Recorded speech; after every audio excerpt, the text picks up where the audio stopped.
जय जय राम। सादर नमन परम प्यारे राम, परम पूज्य गुरुजन, परम दिव्यात्माएं और आप सबके मंगल आशीष लिए परमेश्वर कारण कृपा करके अपने श्री चरणों में लेके आए हैं। उनका बारंबार धन्यवाद, अनंत अनंत बार धन्यवाद, अनंत बार धन्यवाद। मन का रूपांतरण गुरुजनों की अकारण कृपा कि वे यहाँ लेके आते हैं, उनका अनंत अनंत धन्यवाद। बहुत बहुत धन्यवाद कि ऐसी कृपाएं बरसाते हैं। बहुत बहुत धन्यवाद। बहुत प्यारा दिन रहा, गुरुजनों की अपार कृपा और बहुत सुंदर सुंदर चीज़ें झोली में आई। सबसे पहले उन साधिकाओं का बहुत धन्यवाद जो परमात्मा मिलन पे कुछ ना कुछ सोच रहे हैं और कर रहे हैं। बहुत ही बहुत धन्यवाद। आने शुरू हुए हैं थोड़े थोड़े। और एक चित्रकारी मैंने भी कोविड के दौरान स्टार्ट की थी, बट समय नहीं लग रहा था, पर अब हुआ और मुझे वो बहुत भाई थी, क्योंकि वो एक इनर फ्रीडम मुझे उसमें झलकती। जब मैंने वो देखी तो वो बिल्कुल इनर फ्रीडम मुझे झलकी कि अंदर से जब आज़ाद हो जाना अपने कर्म बंधनों से, और ऑफ कोर्स निर्भयता और और आनंद नृत्य है ना, ये सब परमात्मा मिलन जब हो जाए। और तो बहुत सुंदर है। बच्चे भी पूछते हैं कि कैसे बनाएं, क्या दर्शाएं। बहुत अच्छा है कि ये फील करना कि परमात्मा मिलन होने के बाद किस तरह से हम उसको देखेंगे या देख पाएंगे, या उस पल को। बहुत सुंदर, बहुत प्यारा। तो ये बहुत अच्छा रहा। और कल जो हम एक बच्चे की बात कर रहे थे, कैसे वो ट्रॉमा से निकल उसको ट्रॉमेटिक एक्सपीरियंस हुआ ब्रेकअप का, और कैसे वह उससे बातचीत होती। तो मैंने तो यूं ही कहा था चाय के लिए। तो आज जब उससे बात हुई, आया, तो मैंने उसे एक्चुअली अपोलोजाइज किया। मैंने कहा पता नहीं बच्चा क्या सोचे कि आंटी ये सोचते हैं। तो उसने मुझे बताया कि आंटी मैं सच में खाना भी बहुत अच्छा बनाता हूँ, अच्छा चाय भी बहुत अच्छी बनाता हूँ। तो मैंने थोड़ा सा रिलैक्स हुई। मैंने कहा ओके। तो हाँ, ये तो मैं बहुत अच्छा बनाता हूँ। और मैंने कहा फिर तो महाराज बिल्कुल बिल्कुल बिल्कुल सही दिशा में ही लेके जा रहे थे। तो मैंने कहा फिर स्टार्ट करोगे ऐसा कुछ? तो कहता हाँ। मैंने कहा फिर तो मम्मा का भी बीच में रोल नहीं आएगा, क्योंकि बच्चा ही खुद इतना सुंदर बनाता है। कहते चाय सच में मेरी बहुत स्वाद होती है और कुकिंग भी बहुत अच्छी होती है। तो बहुत बहुत अच्छा लगा। सो या बच्चे अगर इस तरह का, जब उसने यस कहा, बहुत अच्छा लगा कि कहता हाँ बिल्कुल। और फिर मेरी तो जब कोई यस बोलता है तो ट्रेन ही नलका चालू हो जाता है। और फिर आया कि हाँ, कि सर्दी आ रही है, और अगर बच्चा कुछ भी ऐसा स्टार्ट करना चाहता है, गरीबों को चाय देके स्टार्ट करे, है ना। कितने सारे सब्जी वाले, ठेले वाले लगे होते हैं, ठंड में भी अपनी चीज़ें बेच रहे होते हैं। उनको फ्री चाय दे, जाकर अपनी बनाए और फिर बेचे। जिनको बेचे उससे जो भी पैसे आए सबसे पहले दूसरों के लिए यूज करे। ये सबसे पहला मेरे अंदर थॉट आया। क्योंकि जिनके लिए कोई नहीं सोचता, उनके लिए कोई गरम गरम चाय दे दे उन्हें, उनका जो आशीर्वाद, उनकी जो स्माइल आएगी, वो बहुत अलग होगी। जिनके लिए कोई नहीं सोचता है ना, जिनके लिए कोई नहीं सोचता, उनके लिए गरम गरम चाय कोई बच्चा लेके जाए कि भैया आज ये चाय पियो, आपके लिए चाय है, या आंटी माता जी बैठे हैं उनको चाय दी, लो लो आप पियो चाय लो, और वो भी देखेंगे ये कहाँ से आया आज, है ना। और वो कह ना पाए, गरीब अक्सर कह नहीं पाते, गरीब अक्सर आशीर्वाद भी मुश्किल से ही निकलता होगा, क्योंकि या और पर जो वाइब्स निकलेंगी वो गरम गरम चाय पी के उनसे, वो तो परमेश्वर के द्वारा ही निकलेंगे। सो ये आया था कि अगर बच्चा करना चाहता है तो इस तरह से ज़रूर करे, और बहुत प्यारा होगा।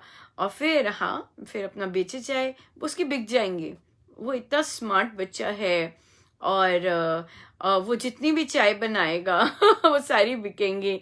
अगर वो कुछ पकवान भी लेके जाएगा, इन्वेस्टमेंट थोड़ी सी मामा से पापा से ले ले, थोड़े से कुकिंग के लिए, और वो जो भी बनाएगा उसका सारा बिकेगा। वो इतना बहुत इंटेलिजेंट बच्चा है वो। पर बच्चों को इस तरह के आइडियाज प्रोत्साहन देने, गली में बेचना, सड़क पे बेचना, पेरेंट्स की अपने स्टैंडर्ड होते हैं। पर अगर बच्चा करना चाहे, ऐसा करना चाहे, तो करे, जाके ज़रूर करे और सेल करे, 100% उसकी वो बिकेगा। तो हम लोग नामकरण भी कर रहे थे उसके आउटलेट्स का। राइट, सो इंटरेस्टिंग था। लेट्स सी कहाँ जाती है, और कहाँ तक ये चीज़ जाती है। एक और बड़ी इंटरेस्टिंग चीज़ सुनने को मिली, जो कि बहुत स्ट्रेंज थी मेरे लिए। मैंने यूजुअली अपने बारे में थर्ड पर्सन से डिफरेंट तरह के कमेंट्स सुने थे, बट इस बार बहुत डिफरेंट था। पर उस पर भी मैं डिफरेंट ही बीजारोपण करना ज़रूर चाहूँगी, क्योंकि अगर ऐसी थॉट बाहर आई है तो वो वातावरण में गई है, तो वो ठीक नहीं है। तो वो इवन दो बहुत बड़ी, बहुत सुंदर थी, बट वो पर फिर भी सही नहीं है। तो आज एक कोट भी गया कि सत्य बोलने में कभी भी पीछे नहीं हटना चाहिए, चाहे वो सत्य हमें लाभ दे या ना दे, इस तरह, पर सत्य तो सत्य ही होता है। तो एक साधिका जी को किसी ने कहा, जब जिस तरह की उच्चारण और चेंजेस की बातचीत चल रही, तो उस पर किसी ने कहा कि अनुपमा जाभुआ जैसे लोगों जैसे है। वो बड़ी बात है, जाभुआ के लोगों जैसे बोला गया कि जाभुआ के लोगों जैसी है। अगर तो वहाँ के संचालकों की बात कर रहे हैं कि जिस तरह ये करती है, तो वहाँ के जो कार्यकर्ता हैं, मैं सच में उनके कहीं भी पास नहीं हूँ। क्योंकि उनको जो महाराज ने गिफ्ट दिया है, वो है प्रचारक का गिफ्ट दिया है। और वे जिस तरह से प्रचार करते हैं, जिस तरह से मेहनत करते हैं, जिस तरह से ऑर्गेनाइज्ड मेहनत होती है उनकी, और फिर उसके फलस्वरूप लाखों में, हजारों में लोग रेडी हो जाते हैं दीक्षा के लिए। मैं तो एक आदमी को भी नहीं रेडी कर सकती दीक्षा के लिए। एक को भी नहीं कह सकती राम नाम लो। सच में मुझे ये चीज़ नहीं दी प्रभु ने, और ना ही गुरुजनों ने, कि मैं कहूँ कि अगर मैं अपने से कहती हूँ राम नाम लो, बिल्कुल सही है। ये महाराज बहुत क्लियरली दिखाते हैं, और कॉन्सेप्ट बिल्कुल कुछ क्या कहते हैं, डाउट्स में नहीं रहने देते। आप देख लीजिए, उच्चारण के लिए ही मैं किसी को प्रोत्साहन किसी में नहीं ला पाई कि आप उच्चारण सही कीजिए। वैसे का वैसा ही चल रहा है। राम नाम तो बहुत भारी चीज है। मैं तो एक नॉर्मल शब्द का उच्चारण के लिए नहीं बोल पाई कि, या कह पाई कि, या किसी में ला पाई कि इस तरह से। ये चीज नहीं है। तो ये चीज तो है ही नहीं, कि किसी को कहो कि भी राम नाम लो और बोल ले। नहीं, मेरा काम अलग महाराज ने दिया है, कि जो महाराज ने कहा है वो बताना है, बस सिंपल बात है। जो महाराज ने कहा है वही पढ़कर वही चीज बतानी है, बस यही यहाँ पर आ जाते हैं। अगर झाबुआ के साधकों की बात करें, झाबुआ के साधक बहुत सरल है। डेफिनेटली मैं उन जैसा सरल होना चाहूंगी। वो जो गुण है, और झाबुआ के साधक में बहुत जबरदस्त विश्वास, बिल्कुल मैं भी वैसा विश्वास अपने अंदर लाना चाहूंगी। झाबुआ के साधकों में निर्भयता भी है, और डेफिनेटली मैं अपने अंदर निर्भयता भी लाना चाहूंगी। ये चाहते हैं मैं स्व सुधार पर ही हूँ। मैं स्वयं को ही सुधार सकती हूँ, मुझे और किसी को सुधारने का महाराज ने दिया ही नहीं है। अपने को सुधारने का दिया है, और दूसरा दिया है कि महाराज ने क्या बोला है वो बताने का, कि हाँ भाई ये बोला है महाराज ने, ऐसे बोला है, बस यही चीज है, बाकी और चीज मेरे पास नहीं है। सो झाबुआ तो झाबुआ है, और अनुपमा तो स्व सुधार पे लगी हुई है, रगड़ रही है, स्वयं भी और महाराज भी रगड़ रहे हैं। सो इसलिए बहुत बहुत धन्यवाद। पर मुझे पता है कि ये जो कमेंट था ये इतनी पॉजिटिव सेंस में नहीं था, ये कहीं टेढ़े में आया था, बट फिर भी आया था। तो पर स्पष्टीकरण आवश्यक है। नहीं, गलतफहमी में ना अनुपमा रहती है ना दूसरों को रहने देती है कि नहीं नहीं नहीं, वो कुछ और है। यहाँ पे तो स्व सुधार चल रहा है, वहां पे तो पूरा का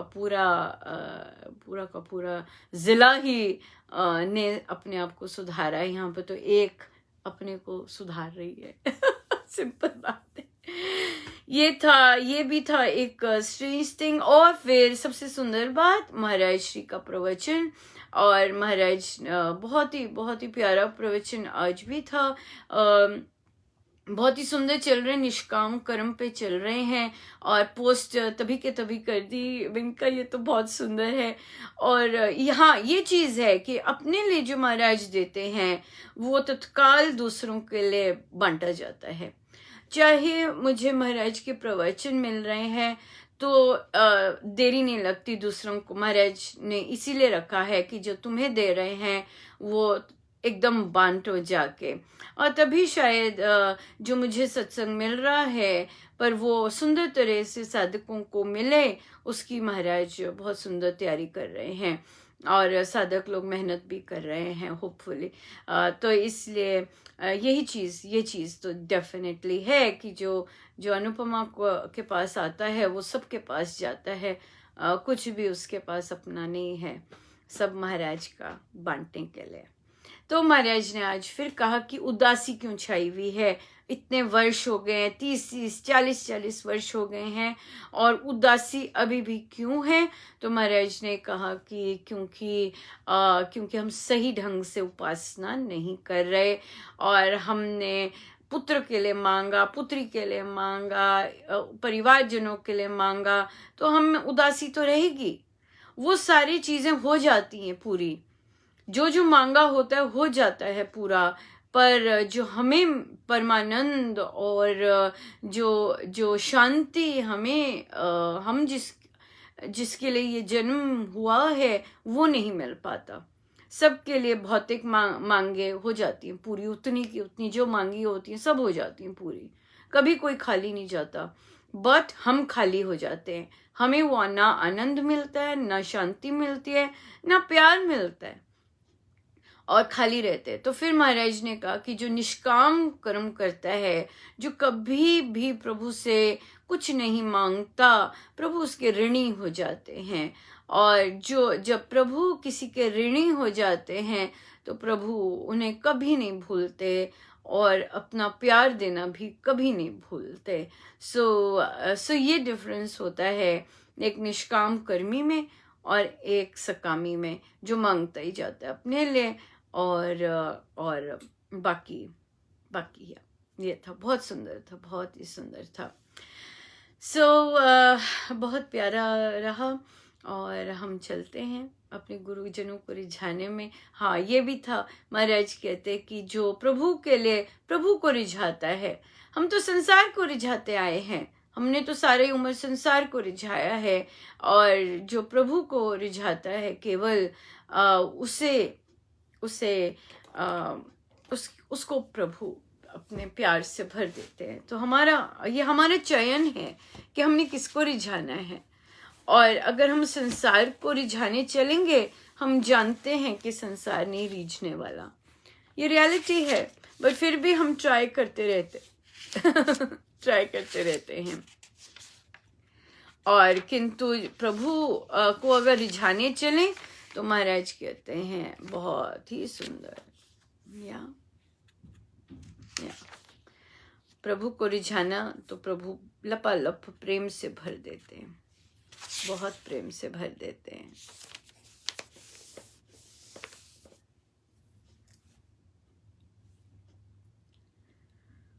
गुरु आज्ञा में निस दिन रहिए,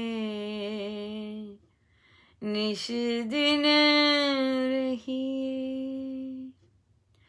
जो गुरु चाहे, जो गुरु चाहे, जो गुरु चाहे, सोई सोई करिए।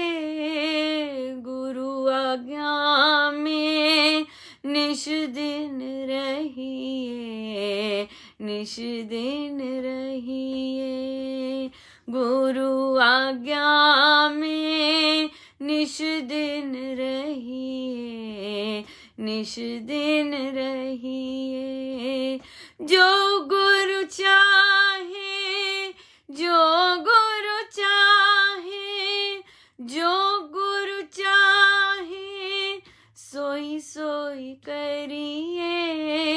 गुरु आज्ञा में निश दिन रहिए, निश दिन रहिए।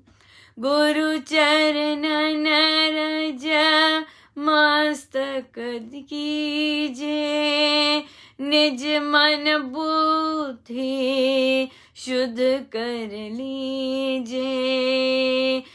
अखियन ज्ञान सु अंजन दीजे, परम सत्य का दर्शन करिए। गुरु आज्ञा में निस दिन रहिए, निस दिन रहिए। जो गुरु चाहे, जो गुरु चाहे, जो गुरु चाहे, सोई सोई रहिए। गुरु आज्ञा में निस दिन रहिए, निस दिन रहिए। गुरु अंगुरी दृढ़ता से धरिए, साधक नाम सुना का चढ़िए। खेवटिया गुरुदेव शरण में, भव सागर हंस हंस के तरिए। भव सागर हंस हंस के तरिए। गुरु आज्ञा में निस दिन रहिए, निस दिन रहिए। जो गुरु चाहे, जो गुरु चाहे, जो गुरु चाहे, सोई सोई करिए। गुरु आज्ञा में निस दिन रहिए, निस दिन रहिए। गुरु की महिमा अपरंपार, राम धाम में करत विहार। ज्योति स्वरूप राम दर्शन को, गुरु के चरण के अनुसरिए।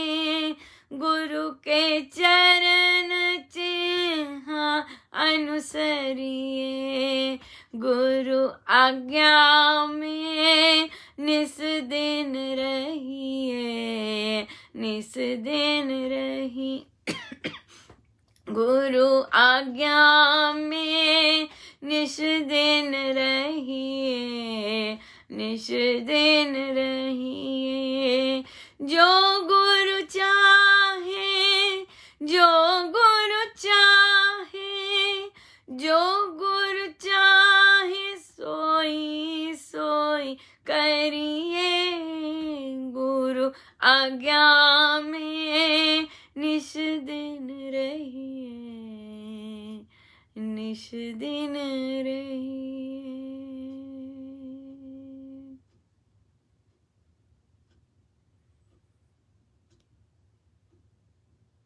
गुरुदेव चरण मोहे मेरे प्राणाधार। गुरुदेव चरण मोहे प्राणाधार। गुरुदेव चरण मेरे प्राणाधार। गुरुदेव चरण मेरे प्राणाधार। गुरुदेव चरण मेरे प्राणाधार। गुरुदेव चरण मेरे प्राणाधार। गुरुदेव चरण मोरे प्राणाधार। गुरुदेव चरण मेरे प्राणाधार।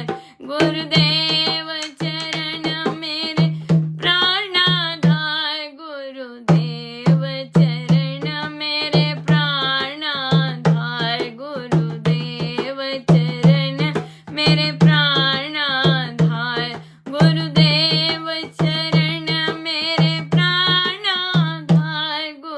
गुरुदेव चरण मेरे प्राणाधार। गुरुदेव चरण मेरे प्राणाधार। गुरुदेव चरण मेरे प्राणाधार। गुरुदेव चरण मेरे प्राणाधार। गुरुदेव चरण मेरे प्राणाधार।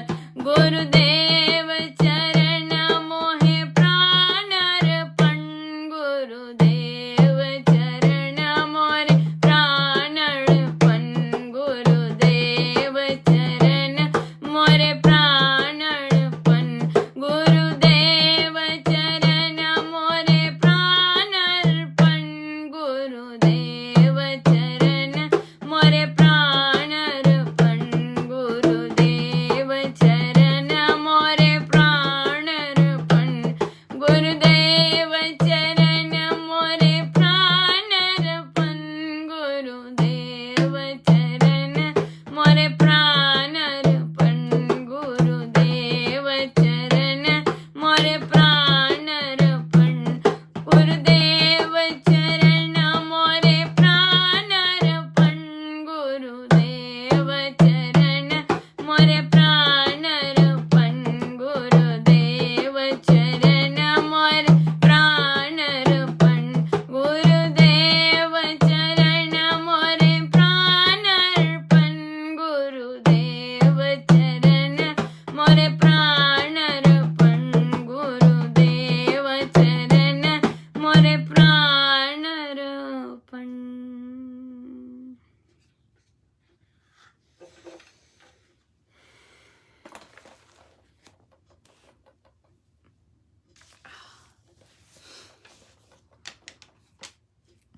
आइए चले हम श्री कथा प्रकाश जी, कथा प्रकाश जी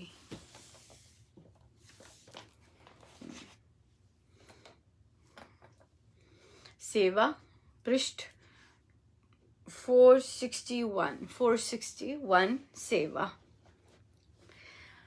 पहला प्रसंग। एक नगर में एक सच्चा सेवक निवास करता था। वह वेद शास्त्र के पूरे मर्म को समझने वाला पंडित था। वह अपनी अप्रतिम प्रतिमा प्रभा के प्रताप से जनता में पूजा जाता था। दूर दूर देशों से आकर लोग उसके सत्संग से उसके उपदेशों से, उसके विचारों से और उसके आदर्श जीवन से लाभ उठाया करते थे। परंतु वह इतना अच्छा सेवक भी था कि समागत अतिथि अभ्यागतों के पांव आप धोने लग जाता, उनको अपने हाथ से पानी पिलाता और उनके झूठे कटोरे तक मांज धोकर स्वच्छ कर दिया करता। थके हुए जन के चरण दबाने में उसे बड़ी प्रसन्नता हुआ करती थी। रोगियों का तो वह सहारा बन जाया करता था। एक पर्व के दिन सैकड़ों जन उसके सत्संग से लाभ उठाने के लिए उसके आश्रम में आकर सम्मिलित हुए। आए हुए सज्जनों ने उसका भावना सहित आदर सम्मान किया। उसने भी अपने सच्चे, शुद्ध, सरल और मधुर वचनों से समागत सभ्यों को शांत, संतुष्ट और प्रसन्न कर दिया।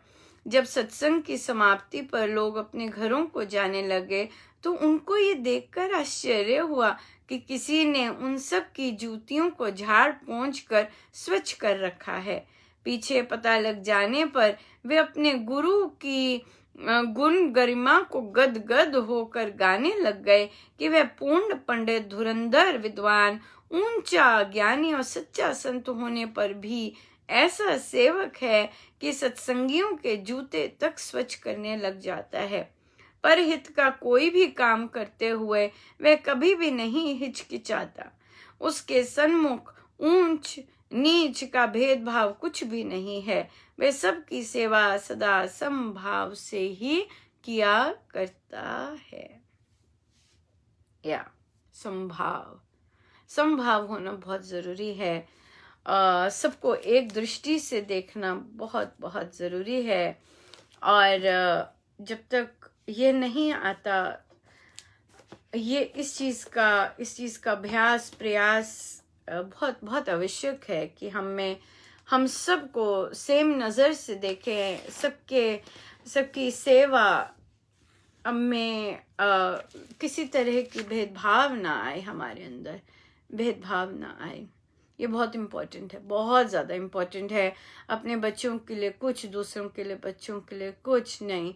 अपने परिवार के लिए कुछ, दूसरों के परिवार के लिए कुछ। जैसे कि एक साधिका जी बोल रहे थे, बात आ रही थी क्रोध पे और फिर कि कैसे बच्चों के प्रति करना पड़ता है या उन्हें बोलना पड़ता है। तो मैंने उनसे बोला कि आपके दोनों बच्चे बालिग हैं, है कि नहीं? कहते हाँ बालिग है। और फिर भी आप उन्हें छोटे 5 साल के या 6 साल के बच्चे की तरह बोलते हैं ये कर लीजिए। कहते हाँ वो करते नहीं हैं, तो बार बार बोलना पड़ता है, कई बार फिर ऊंची आवाज भी हो जाती है। तो उन्हें कहा कि महाराज ने कहा है कि जब बच्चे 15-16 साल के हो जाएं तो वे मित्र बन जाते हैं, उन्हें कहना नहीं पड़ता। कहते हाँ मैं मित्र हूँ। तो मैंने कहा ठीक है, यहाँ पे श्रीमती शर्मा जी बैठी हैं, तो क्या आप मिसेस शर्मा से वैसे ही टोन में बात करेंगे जैसे आप अपने बच्चों से बात करते हैं? बहुत लंबा पॉज आ गया। मिसेस शर्मा मित्र हैं, राइट? और तो उन्हें कहा कि क्या आप वैसे अब इनसे बात कर सकते हैं? वैसे नहीं बोले, बहुत लंबा पॉज आया और उन्होंने सिर हिलाया कि नहीं, वे मिसेस शर्मा से वैसे तीखी आवाज में नहीं बात कर सकते। वे क्या करेंगे तो कि अगर मिसेस शर्मा को कोई कार्य दिया है करने के लिए, 1 दिन वेट करेंगे, 2 दिन वेट करेंगे, तीसरे दिन टेक्स्ट मैसेज लिखेंगे, मिसेस शर्मा क्या वो चीज हो गई है? वो मेरे मित्र हैं, मिसेस शर्मा मेरी मित्र हैं, राइट? और मैं रोज उन्हें नहीं बोलूंगी मिसेस शर्मा हुआ कि नहीं, मिसेस शर्मा हुआ कि नहीं, ऐसे नहीं कहूंगी। मैं 1 दिन वेट करूंगी, दूसरे दिन वेट करूंगी, तीसरे दिन टेक्स्ट मैसेज करूंगी, मिसेस शर्मा वो काम था, हो गया क्या? या कॉल करूंगी। और अगर नहीं हुआ होगा तो हमारी टोन फिर भी वही होगी, मिसेस शर्मा जरा कर दीजिए, कितने दिन से पेंडिंग है। तो इस तरह की बात करेंगे या अंडरस्टैंड करने की कोशिश करेंगे कि क्यों नहीं हुआ। चिल्लाएंगे नहीं और वो तीखी आवाज में नहीं बोलेंगे। और फिर ऐसा ही हुआ। तो जैसे कि एग्जाम्पल था कि बच्चे को कहा था कि भाई तुम कपड़े धो देना, मशीन में लगा देना। बच्चे को कभी ऐसा काम नहीं कहा, रूटीन में नहीं वो करता, और आज कहा है करने को, तो फिर और मम्मा एक्सपेक्ट कर रही हैं कि वो कर दिया होगा टीनेज बच्चे ने, है ना, जो एडल्ट अभी अभी बना है, तो हुआ है। तो जी तो कहते कि शाम को मैंने कहा कि आपने पहली बार आपने बच्चे को कहा है कि ये कार्य, तो आपको बीच में एक टेक्स्ट मैसेज कर देना था, हेलो कपड़े डालने हैं मशीन में बेटा, याद से डाल देना। तो उनसे पूछा कि आपने किया? कहते नहीं, मैंने तो बस कह दिया था। तो जब मैंने घर गई और मैंने कहा बेटा आपने डाले नहीं, कहते मैंने सुना नहीं था ध्यान से, कब कहा था? तो मम्मी ने कहा कि मैंने उस समय कहा था। तो बच्चा बहुत स्मार्ट इंटेलिजेंट है बच्चे, कहते जब आपने मुझे दोपहर में खाना खाने के लिए फोन किया था उस समय क्यों नहीं कहा? Checkmate, right? सो या बच्चों को जब हम पहली बार काम कुछ कह रहे होते हैं, ये अगर हमारी अपनी अपेक्षा है ये चीज कि बच्चे वो काम, वो भी घर का, और जिस दिन जो सारा दिन फ्री होते हैं, सारा दिन अपनी फोन पे मस्ती में हैं, तो उन्हें कपड़े धोने का तो याद नहीं रहेगा कि कपड़े धोने का मामा ने कहा था, तो वो तो रिमाइंड देना पड़ेगा। रूटीन में ड्यूटी लगाएंगे कि भाई हाँ भाई मंगलवार को और वीरवार को तुमने कपड़े धोने हैं, और फिर उसके लिए भी रिमाइंडर्स जाएंगे, फिर एक दो रिमाइंडर्स के बाद वो पक्के हो जाएंगे। सो ये तो चीज मम्मा को करनी ही पड़ेगी, मित्र की तरह। चिल्लाना नहीं है, बालिक बच्चों पे नहीं चिल्लाना, अपने को ही सुधारना है कि नहीं बच्चे बड़े हो गए हैं अब, और उनको उनसे इस तरह से ऑर्डरली और इस तरह से बात नहीं की जाती है, और अपने कॉलीग या अपने मित्र से जैसे बात की जाती है बाहर, उनको देखिए और फिर अपने बच्चों से बात कीजिए। हाँ बच्चे हैं तो प्यार दुलार तो डिफरेंट ही होगा, जो कॉलीग्स के साथ तो नहीं वैसा प्यार दुलार होगा, बट हो जाए तो बहुत अच्छा। वहां भी कॉलीग्स के साथ भी उतने प्रेम से रस भरे शब्दों में हम बात करें जिस तरह बच्चों से करते हैं, क्या बात है ना? तो एक जैसा हो जाए तो वाह, बहुत ही गजब की बात होगी। जिस तरह बच्चों से बात करते हैं प्यार से, या जिस तरह बाहर वालों के साथ प्यार से बात करते हैं, वैसे ही बच्चों के साथ कर ले, है ना? हम उल्टा करते हैं, हम अपनों के साथ तीखा व्यवहार करते हैं और बाहर वालों के साथ मीठा व्यवहार करते हैं। उल्टा हो जाए तो बहुत सुंदर है। बहुत ही सुंदर है। सो इस पर दूसरा एक और बहुत सुंदर, बहुत ही इंटरेस्टिंग क्वेश्चन आया कि मेरे पास क्लाइंट आए, एक बहुत ही टेढ़े क्लाइंट है, और तो बहुत कहते कि मैं उनका ऑर्डर ले रही थी और उनके सामने मैं गिर गई, मुझे डॉक्टर के पास इमिडिएटली जाना पड़ा, पर वे जो क्लाइंट थे वे मुझे फ़ोन करते रहे, मेरा कब होगा, कैसे होगा, ऐसे ऐसे करते रहे। तो उन्हें बोला कि, तो उन्होंने कहा कि बहुत उन्होंने इरिटेट किया, और फिर लास्ट मोमेंट पे एक्स्ट्रा चीज़ें भी कही, और फिर पेमेंट भी पुरानी ही दी। तो यहाँ पर सबसे पहले तो अगर क्लाइंट ने देख लिया है कि मैं तो इनके पास आई हूँ अपने काम के लिए, और ये तो अब ठीक नहीं है, इनके हाथ में लग गया है, मेरा काम कैसे होगा?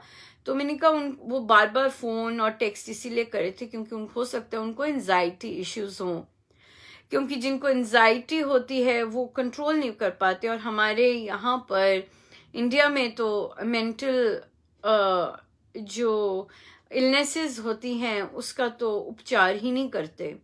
आज भी कोई कहीं सुन रही थी, ओनली 1%, इतनी ह्यूज आबादी में 1%, और इंडियन महिलाओं को तो भरे पड़े हैं मेंटल इश्यूज, क्योंकि हमारे परिवार प्यार भरे परिवार नहीं हैं, बहुत स्ट्रेसफुल परिवार हैं। एक दूसरे के साथ जिस तरह से हम लोग डील करते हैं वो प्यार से नहीं डील करते। बहुत ज़्यादा परिवार ऐसे हैं, थोड़े नहीं। चाहे गरीबों में ले लीजिए, गरीबों में भी बहुत कम परसेंटेज है जहाँ पे पति पत्नी एक दूसरे को आदर सम्मान देते हैं, फिर बच्चों को भी वैसे ही, उनकी भी परवरिश वैसे ही होती है। बहुत बहुत कम परसेंटेज है, ऐसे नहीं कि है नहीं, है ज़रूर, बट परसेंटेज बहुत कम है।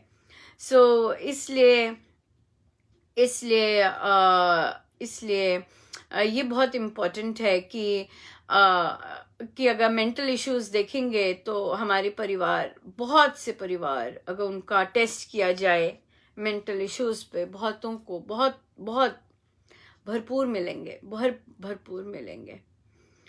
सो उन्हें कहा कि जो ऐसे ऐसे बार बार करे थे वो ट्रबलसम नहीं थे, उनको डेफिनेटली एंजाइटी हो गई होगी कि मुझे इस दिन तक चाहिए, मैं इतनी जल्दी कहाँ जाऊंगी और कैसे होगा, तो एंजाइटी हो गई होगी उन्हें।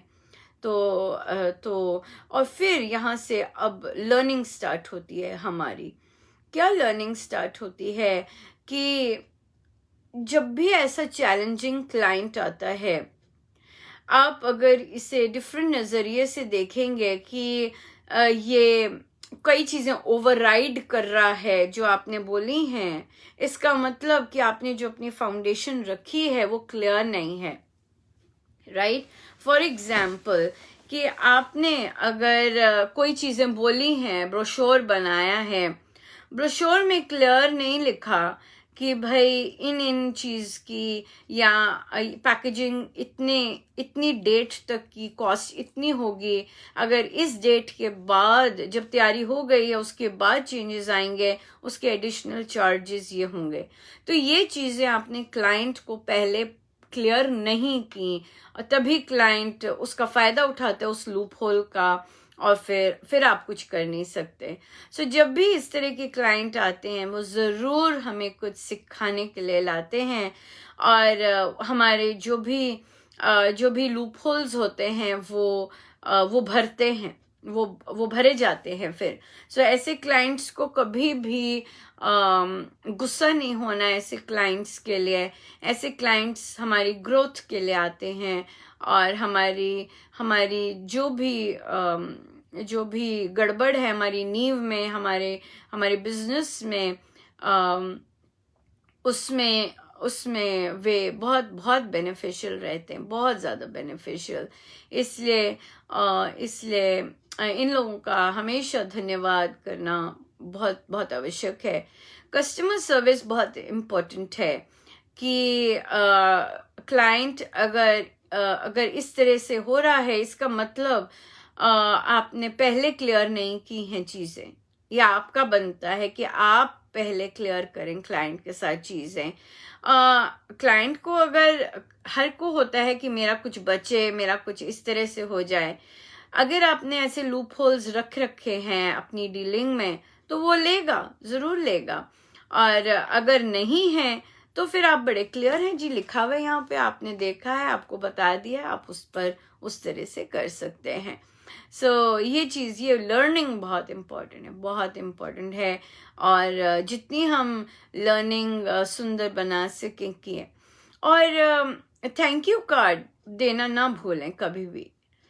जैसे कि ये क्लाइंट हुआ, बिजनेस हुआ, पूरा हुआ, उसके बाद ज़रूर एक थैंक यू कार्ड उनको भेजें कि थैंक यू, आपके साथ बिजनेस करके बहुत अच्छा लगा, आशा है कि आप फिर आएंगे। ये चीज़ आपको बाकी बिजनेसेस से बहुत अलग कर देगी और उनको अच्छा लगेगा, और एक बहुत कॉर्डियल सा रिलेशनशिप आपके साथ बन जाएगा कि जितना भी कुछ मनमुटाव हुआ हो वो इस ग्रैटिट्यूड से, धन्यवाद से बहुत सुंदर नया रिलेशनशिप, बहुत सुंदर बिल्ड इन कर सकता है। अभी जैसे अभी डील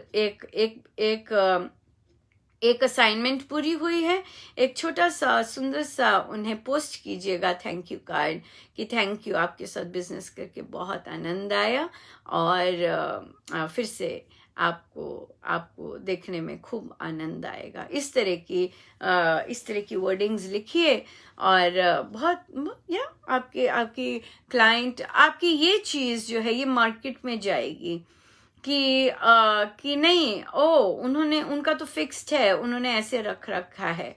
दूसरी ऑप्शंस है कि नहीं, हम सब माल देते हैं, तो आपकी मार्केट में यही जाएगी। हाँ, वो उसी पे जाते हैं, और अगर कुछ एक्स्ट्रा करवाना हो, लेट में भी चेंजेस करने हो, तो उन्होंने लिख रखा है कि इतना वो एक्स्ट्रा लेंगे अगर आप लेट भी करवाते हैं। बहुत सुंदर है आपकी।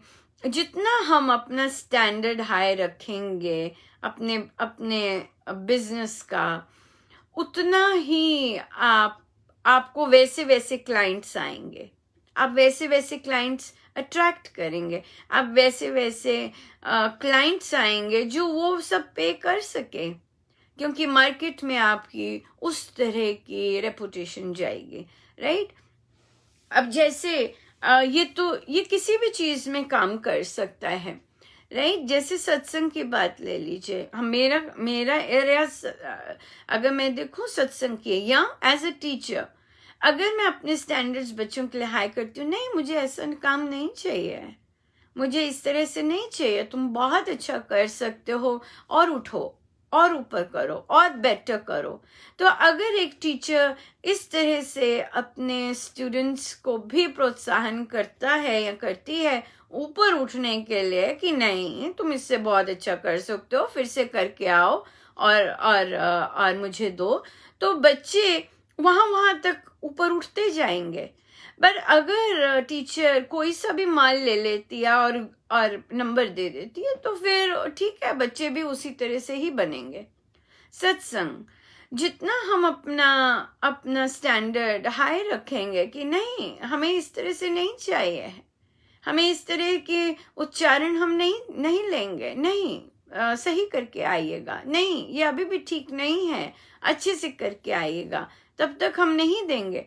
अगर हम मोह में अपने फ्रेंड्स को रख रहे हैं, राइट, जस्ट बिकॉज लायबिलिटी है, क्योंकि ये हमारे साथी हैं और इस कारण हमें गलत उच्चारण बेसुरा चलता है, होने दो, कोई बात नहीं, एटलीस्ट मेरे संसार के साथ तो बनी हुई है ना। अगर हम वैसा रखते हैं तो आपके स्टैंडर्ड भी वही रहेगा। पर अगर आप अपने गुरुजनों के लिए कार्य बहुत सुंदर तरह से करना चाहते हैं, वो बहुत सुंदर, और ये चीज है जाबुआ में, ये चीज हमारे बाकी श्री राम शरणम में भी कसी हुई है, स्पेशली साधना सत्संगों में बहुत कसी हुई चीज है, ऐसे वैसे नहीं लेते, उच्च कसे हुए चीजें होती हैं। पर जाबुआ में बहुत स्ट्रिक्ट है इसके मामले में, स्टैंडर्ड्स बहुत हाई रखे हुए हैं। किसी ने सेवा करनी है, हाँ 1.25 करोड़ करके आओ, फिर सेवा मिलेगी, सिंपल। आपका स्टैंडर्ड हाई है, आपने अपना सेवकों का स्टैंडर्ड हाई रखा हुआ है। यस, ये करना है आपको, तभी आपको सेवा मिलेगी, नहीं तो आप सेवा नहीं कर सकते, नो वे। और वहां पे सत्य बोलने में कतराते नहीं हैं, सीधा बोला। जैसे ये तो महाराज ने सुनाई हुई है कथा वहां की, कि वहां सूखा था और सब लोगों को वहां कहा गया कि 1.25 करोड़ का जाप कीजिए। वहां का उन्होंने रूल रखा हुआ है, जो भी साधक दीक्षा लेगा उसको 1.25 करोड़ का जाप करना ही करना है।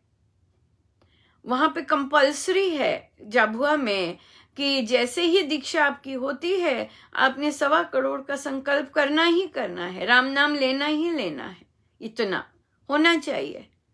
तो ये उन्होंने अपने बनाए हुए हैं साधना के रूल्स इस तरह के, ऐसे, क्योंकि अगर सेवादार चाहिए तो आपको इस तरह की सेवा तभी मिलेगी अगर आपने ये इतना करोड़ों का नाम जाप किया है। क्यों? क्योंकि उनको मंत्र बल पे बहुत विश्वास है कि इतना होगा तो आदमी अपने आप ही कर्तव्यनिष्ठ होगा, उद्यमी होगा, जैसे जैसे स्वामी जी महाराज ने शब्द यूज किए होते हैं, सत्य का पालन, इस तरह की एक्सपेक्टेशन हो जाती है, इस तरह से होगा। तो सूखा था, तो सबने डिसाइड किया कि हर गांव में से जो दीक्षित है वो 1.25 करोड़ का संकल्प लेगा। सभी गांवों कई तो गांव के गांव सारे दीक्षित थे, कई गांव ऐसे भी हैं जो सारे दीक्षित थे, तो सबने 1.25 करोड़ का संकल्प लिया। कईयों में कुछ दीक्षित थे तो उन्होंने वो लिया संकल्प। एक गांव था जिसमें सिर्फ एक ही साधक दीक्षित था, उसने भी लिया संकल्प। जब संकल्प सबके पूरे हुए, बरखा हो गई, बारिश हो गई, क्योंकि निश्चित था कि भाई 1.25 करोड़ का संकल्प करेंगे तो बरखा होगी होगी। अब वो जो एक साधक था जिसने संकल्प एक ही था गांव में, उसके गांव में सूखा रहा। वो गया कि भाई मैंने भी लिया था और मेरे यहाँ तो हुई नहीं। तो बापू जो कि आनंद जी वहाँ के जो इस तरह के डिसिप्लिन रखते हैं वहाँ पर, उन्होंने उसे झाड़ मारी, बल्कि उसको झाड़ मारी कि तुमने ठीक से नहीं जाप किया। हो ही नहीं सकता कि राम नाम का 1.25 करोड़ का संकल्प किया हो और वो इच्छित जो कामना है वो पूरी ना हुई हो। कहते फिर से जाओ, करो अपना जाप, तुम्हारे ही जाप में खोट है, तुमने ही ठीक से जाप नहीं किया। या स्टैंडर्ड्स, राइट, स्टैंडर्ड्स। आप अलाउ नहीं करते हैं सही उच्चारण। आप अपने गुरुजनों को यहाँ बिठा के रखते हैं, आप राम नाम को यहाँ बिठा के रखते हैं, आप उनकी आज्ञाओं को यहाँ बिठा के रखते हैं। सारे साधक वहां तक पहुंचेंगे, सारे के सारे। ये महाराज के शब्द है कि जाबुआ में एक आनंद नहीं है, बहुत सारे सैकड़ों आनंद तैयार हो गए हुए हैं।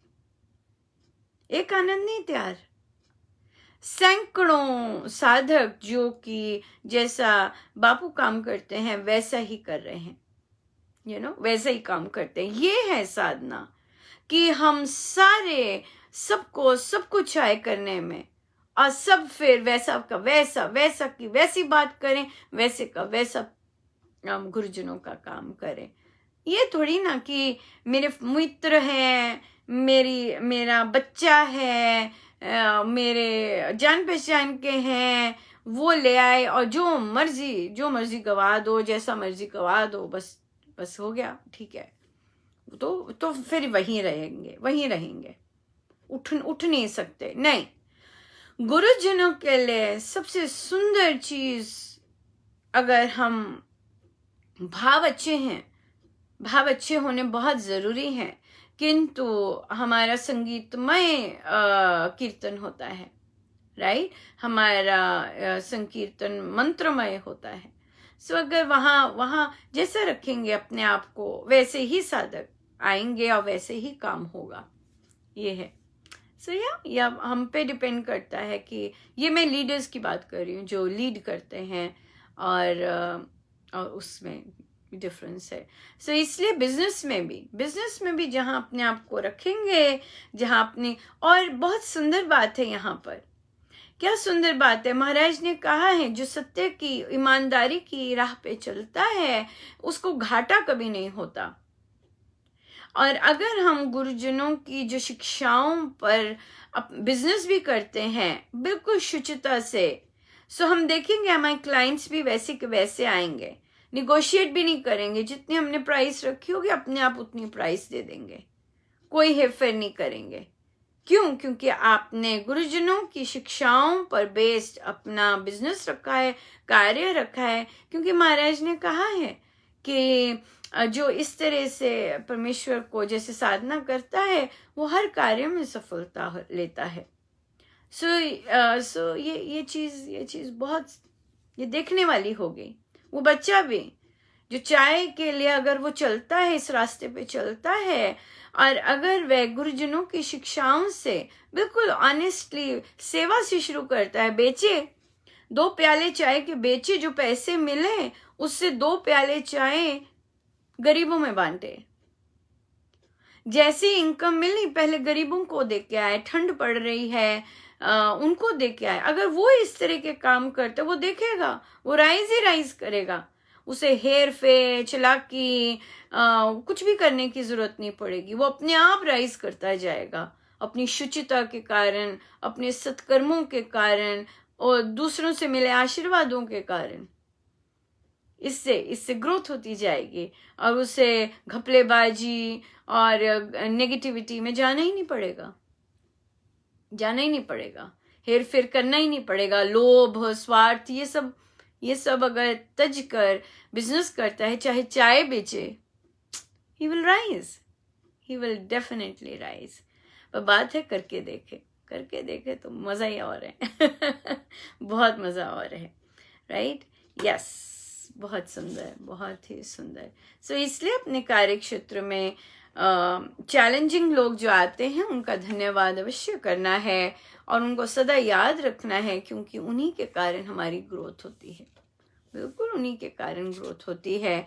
और जो चैलेंजिंग होते हैं, क्योंकि वहाँ से ही गुरुजन, अगर हम गुरु आश्रित होते हैं, फिर गुरुजन, क्योंकि हम हर जगह लेट्स से सत्संग है, और क्योंकि हम गुरुजन के आश्रित होते हैं, उनके कार्य, उनके कहने पर, उनकी इच्छा अनुसार हमें वहाँ बिठाया गया होता है। और फिर जो वो हमसे कार्य करवाते हैं, अगर वो स्वीकार नहीं होता है तो गुरुजन अपने आप रास्ते निकालते हैं, चलो भाई यहाँ जरूरत नहीं है, अब इधर आ जाओ, इधर जरूरत है इधर बैठो आके, ये चीज है। सो एक साधक का काम जोड़ना होता है, एक साधक का काम संगठन होता है, एक साधक का काम होता है इकट्ठे मिलकर चलना। एक साधक बाधक नहीं बनता, जो साधक बाधक बनते हैं वो अपनी साधना में स्वयं बाधा ले आते हैं, और वो बड़ी सैड स्टेट ऑफ अफेयर्स हो जाता है कि जो साधक बाधक बनता है दूसरों के लिए, वो स्वयं ही अपने अंदर इतनी बड़ी बाधा उत्पन्न कर देता है ग्रोथ की। ग्रोथ तो अनकंफर्टेबल होके ही होती है, ग्रोथ कंफर्टेबल होके नहीं होती। ग्रोथ में अनकंफर्टेबल होना नेसेसरी है, ग्रोथ के लिए नेसेसरी है अनकंफर्टेबल होना।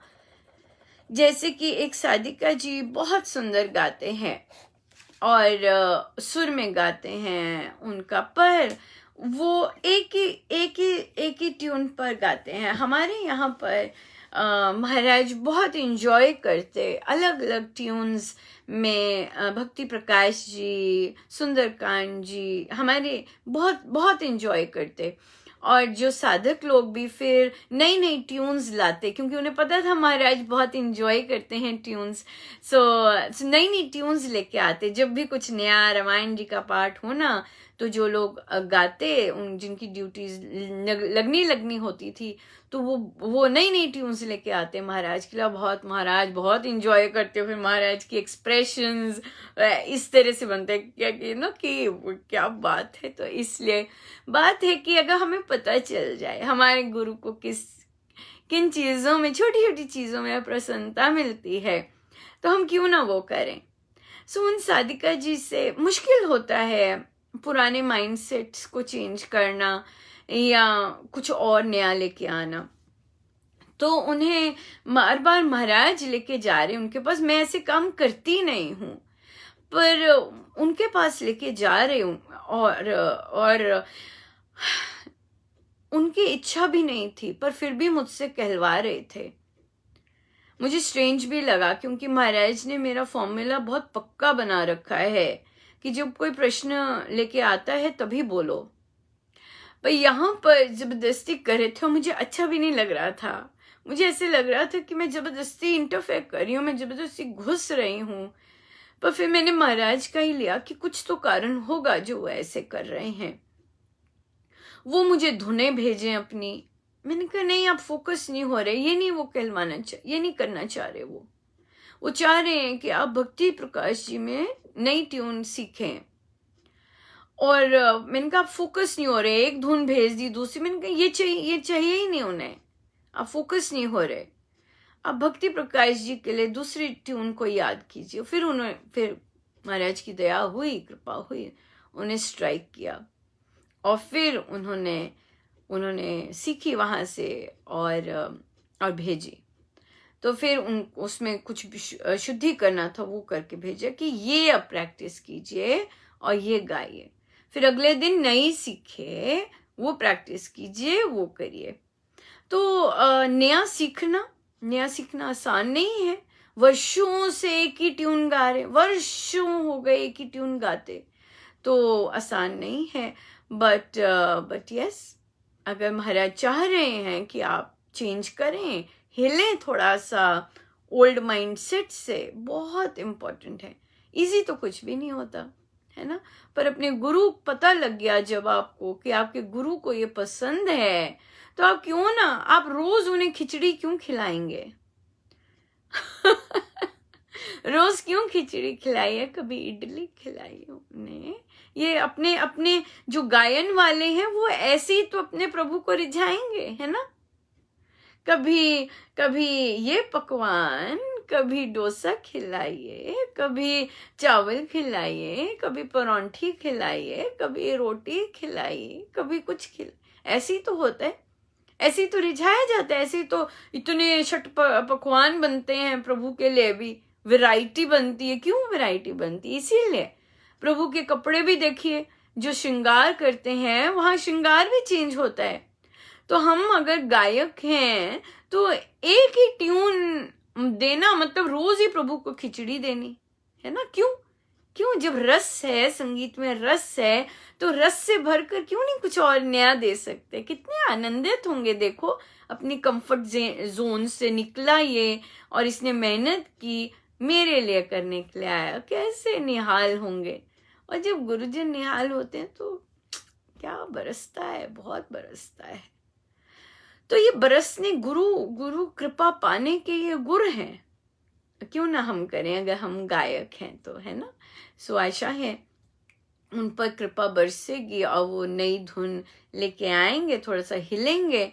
बड़े हो जाते हैं ना तो ऐसी चीजें करने में थोड़ा सा घबराहट होती है, क्योंकि कुछ नया कर रहे हैं। बट अपने गुरु के लिए तो सब कुछ कभी भी करना पड़े, चाहे आखिरी सांस चल रही है, और आखिरी सांस में पता लग जाए मेरे गुरु को ये पसंद है, अगर तब भी करना पड़े तो भी कम नहीं है। अगर तब भी करना पड़े तो कम नहीं है। अपने गुरु के लिए तो कुछ भी करें, सब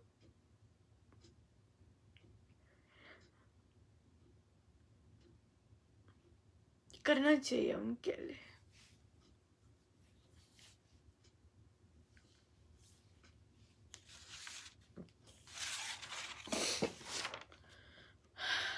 ओह, समय तो हो भी गया हमारा। अभी प्रवचन पीयूष जी है, चलिए प्रवचन पीयूष जी पर चलते हैं। पर बहुत सुंदर चर्चा करवाते हैं महाराज, बड़ी दया है उनकी, और बहुत ही दया है, बहुत कृपा है।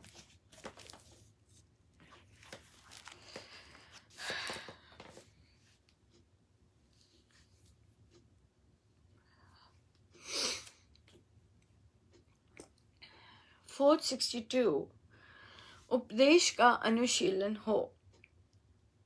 प्रत्येक अपने आप का साक्षी है कि उसने कितना उन उपदेशों का अनुशीलन किया। यहाँ कर्तव्य बुद्धि कम है। विदेशों में जब किसी का विवाह होता है तो वह अपना कर्तव्य ज्ञान पहले करता है, परंतु यहाँ वैसा नहीं होता।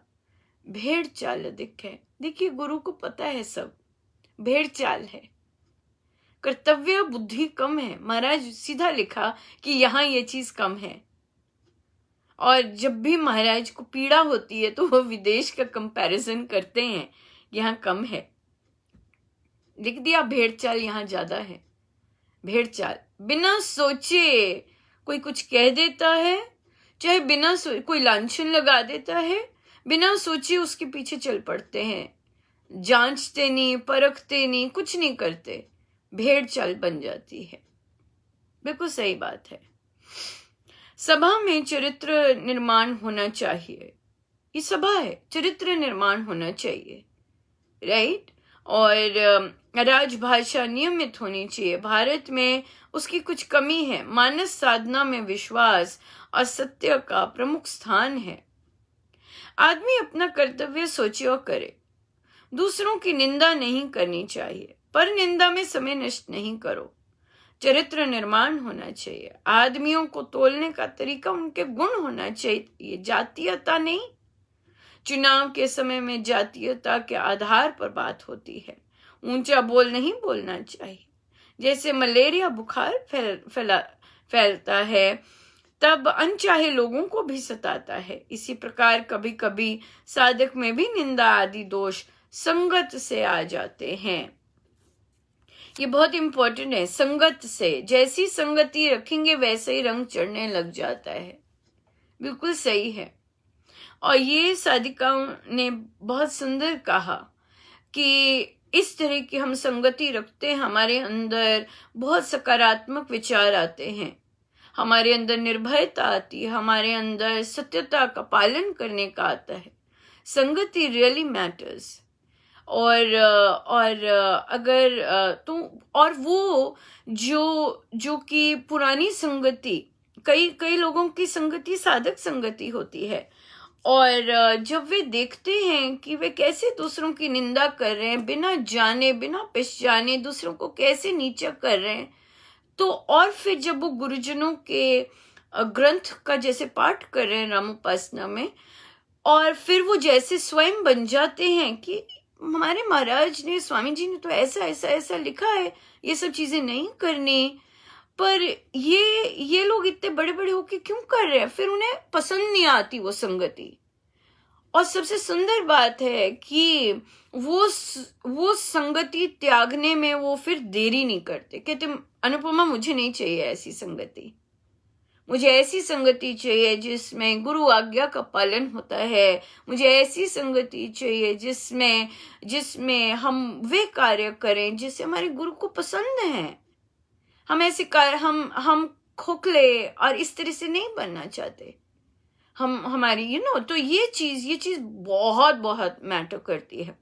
तभी बच्चों की संगति सबसे टोटल बेस्ट होती है, क्योंकि वो जबरदस्त ऑनेस्ट होते हैं, उनमें बाइसिंग नहीं होती। और अगर वे कुछ बताते हैं तो बिल्कुल प्योर फ्रॉम विद इन आया होता है। तो इस तरह की संगति रखनी is it is a blessing, definitely a blessing. जैसे उस दिन भी एक बच्चे से पूछा कि क्यों बेटा आप बताओ कि अब इतना कुछ गुरुजन दे रहे हैं, प्रसाद दे रहे हैं, इतनी ग्रोथ कर रहे हैं, तो अभिमान आना संभव है। और उसने कहा, वो मुस्कुराया, कहता हो सकता है आंटी आए। तो उससे पूछा कि भाई अच्छा बताओ भाई कि कौन कौन से लक्षण होंगे, कैसे कैसे पता चलेगा कि अभिमान आ गया। बड़ा क्लियरली उसने कहा आंटी मैं आने लग जाएगी, मेरापन आने लग जाएगा, मैंने ऐसा किया ऐसे। तो बहुत कितना सुंदर था। और फिर उससे जब पूछा कि अच्छा तो गुरुजन, और उसने बहुत क्लियरली बोला कि आंटी जो गुरुजनों में ह्यूमिलिटी है, हम लोग तो फेक करते हैं, ऊपर से करते हैं, पर गुरुजनों की जो ह्यूमिलिटी है वो तो विद इन द कोर आती है। वो आनी, उसके लिए तो बहुत अभ्यास की जरूरत है, जैसे गुरुजनों की ह्यूमिलिटी है। तो बिल्कुल सही है। तो पर हम कैसे लाए, हमें कैसे पता लगे कि हम में ह्यूमिलिटी आई है। बहुत सुंदर उससे आंसर दिया, और मेरे लिए वो लाइफ लर्निंग लेसन था, बहुत सुंदर, कि अपने आप को सदा चेक में रखना कि कहीं डिविएट तो नहीं हो रहे, ऐसे तो नहीं हो रहा कि मेरी चले या मेरी सुनी जाए या मेरा आइडिया पसंद किया जाए, ऐसे तो नहीं हो रहा। स्टेप बैक कर सक रहे हैं कि नहीं कर सक रहे। उसने बोला जो दूसरे की नीड्स हम पहले रखें, मेरी चले, मेरी हो, उसके बजाय हम दूसरे की नीड्स पहले रखें। दूसरे के लिए दूसरे को क्या चाहिए, दूसरे को क्या जरूरत है, उसको पहले रखें, rather than कि what I want। यस, संगति बहुत जबरदस्त है। और अगर ऐसी संगति नहीं मिलती, अकेले भी चलना बहुत बहुत बढ़िया है।